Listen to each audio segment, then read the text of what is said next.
What comes to your mind when you hear the word Ramayan? For many people it is the recorded chronicles of the life of an Indian prince, Sri Ram, whom they worship as a god. They proudly sing his glory and tell his stories, but for some, the Ramayan is nothing but a cleverly crafted fictional tale. People belonging to this category simply push it aside, labeling it as a work of imagination. So, who is right? Was there a real Indian king by the name Sri Ram, whom a billion people still worship as a god? And is the Ramayan a true biographical account of his life?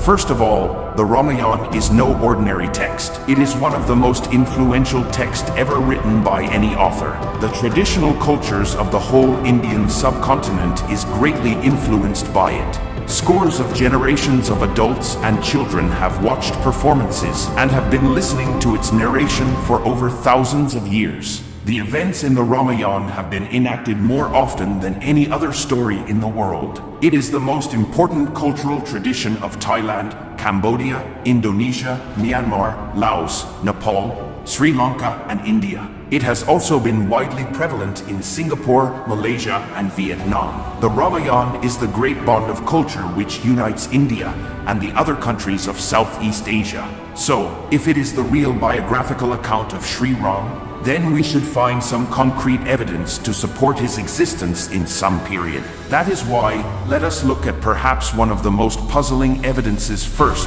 the Vanar Sena.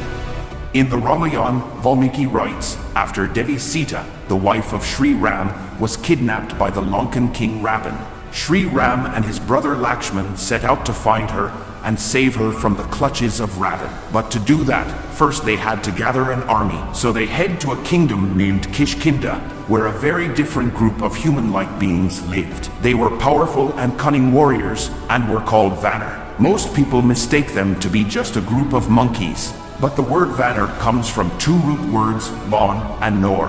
Ban in Sanskrit means jungle or forest, and Nor means human. So etymologically, the word Vanar means the people who live in the jungle. By the way, monkeys are called Kapi in Sanskrit.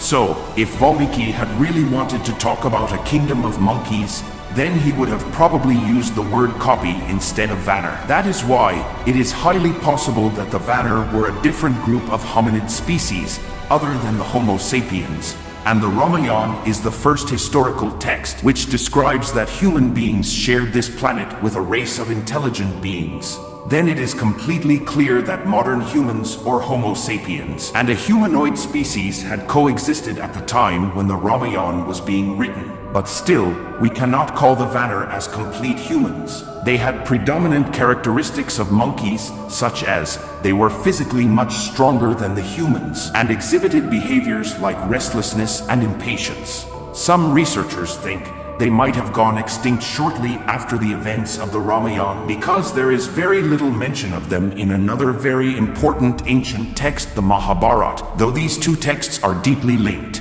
With what we can deduce from the Valmiki Ramayan, we have come to the conclusion that the ancient kingdom of Kishkinda was in modern-day Karnataka, a state in southwestern India. You will be surprised to know that the Vanar kingdom had a very wise and powerful king called Bali. The Vanar lived there following societal rules and were experts in advanced warfare tactics. But the really shocking thing is, Valmiki says, the Vanar not only inhabited southern India, but also came from some other parts of the globe as well. Valmiki wrote, the Vanar had also come from places where the sun shines for a very short time and the night is terribly long. So, is he talking about places like Iceland and Greenland? Because there is no place in India where we find this type of variation in the duration of day and night. This is really a shocking fact hidden in the Ramayan and needs further research.